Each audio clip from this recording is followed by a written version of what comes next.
start. In his statement before the police, he said that in the morning he, along with his two younger brothers PW6 and the deceased, was sitting on the chabutra of their baithak in their village when deceased proceeded for his house to bring the clothes for getting ready to go to Faridpur, where he was due to appear in the BA examination. As he reached the Chaupal where the lane turned, he was waylaid by the accused and his friend armed with knives. As to the cause of the said incident, he further stated that shortly before the occurrence, his younger brother was elected as the village sarpanch. He did not pay any heed to the unreasonable demands of the accused, and this greatly annoyed them as they thought of themselves as the Chaudhary of the village.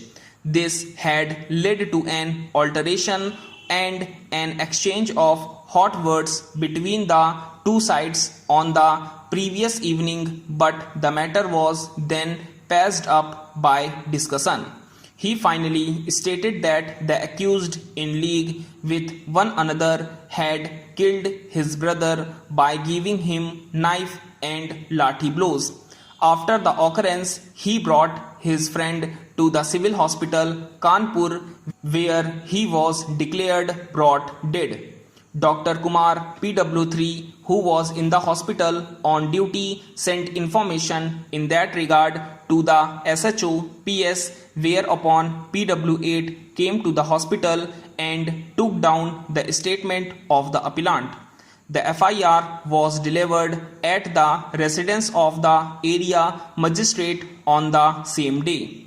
What is, however, of significance for our purpose is that the trial court disbelieved a substantial part of the prosecution story. The trial court did not accept the prosecution case that accused were present at the place of occurrence and accordingly directed their acquittal.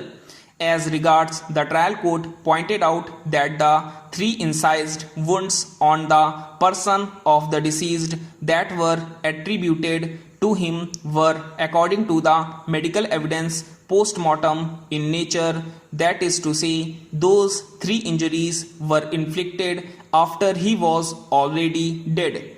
The medical evidence thus clearly eliminated the participation of his friend in the case. He too was therefore acquitted. The acquittal of the 3 accused brought down the number of the remaining accused for the shared common intention with the appellant. Apparently, that was one of the reasons for their conviction, simply under section 323 of the Code of Criminal Procedure. Apart from the 3 accused whose presence at the place of occurrence was not accepted, the trial court also doubted the presence of 2 out of the 3 eyewitnesses. The trial court further held that even PW2, the only remaining eyewitness, had mixed up truth with falsehood, but his testimony was not liable to be discarded wholly, since he had himself received injury in the same occurrence. In regard to the injury, the trial court came to a truly amazing conclusion.